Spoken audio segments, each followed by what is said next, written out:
अरे अरे बैरन ना नदिया तू ही न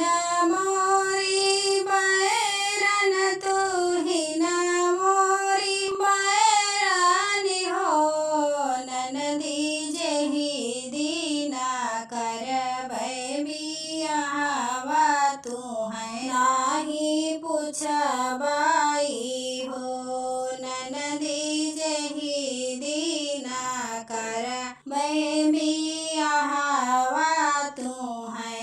नाही पूछबाई हो बरह बारिश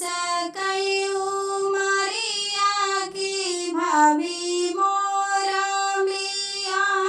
कर भाभी मोरा बियाह कर हो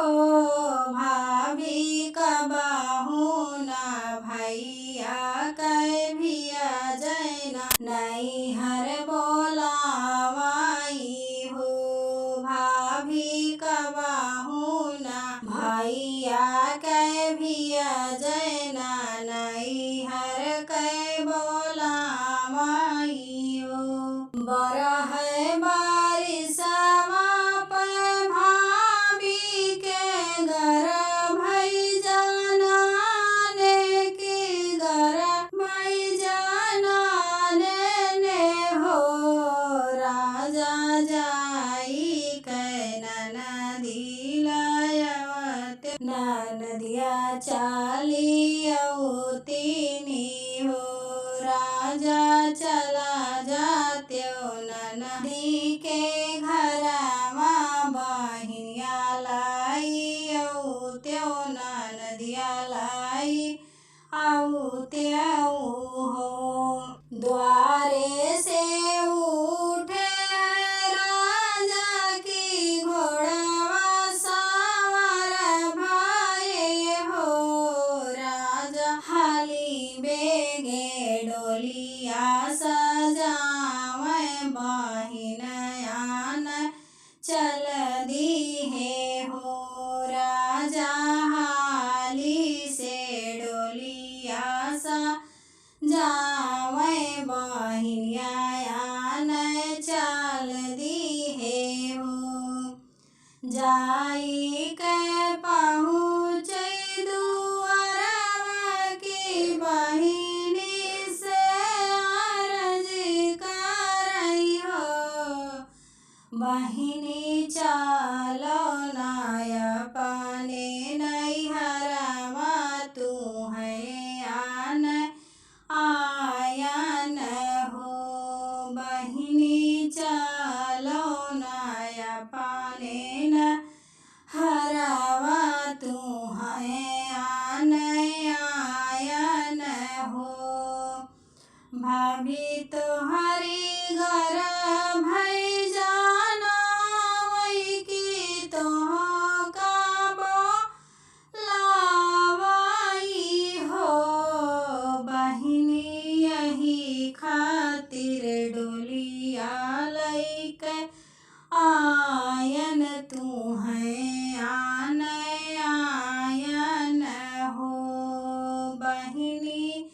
यही खातिर डोलिया लैके आयन तू है आयन हो ऐसन भैया भाभी का करबै ऐसन नैहर बाजर परई हो भैया हम नाही जाबै नैहरवा लवटी घर जात्यो हो भैया हम नाही जाबै नैहरवा लवटी घर जात्यो हो यतनी वचनी सुन राजा की मनवा दुखित भये हो राजा उहावा से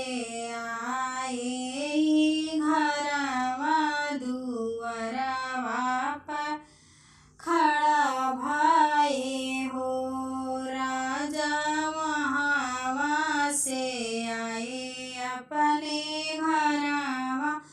दुअरवा पे खड़ा भाई हूँ। नहीं तोहरी बहिनी देखत बाटी कहवा पे रही गई हो। राजा काहे कै तोहरा मनवा दुखित कावन वचन बोलिनी हो। राजा काहे कै तोहरा मनवा दुखित कावन वचन बोलिनी हो। नहीं हमारी बहिनिया आई है ना कौनो वचन बोलिनी हो। रानी याद करो अपनी वचनिया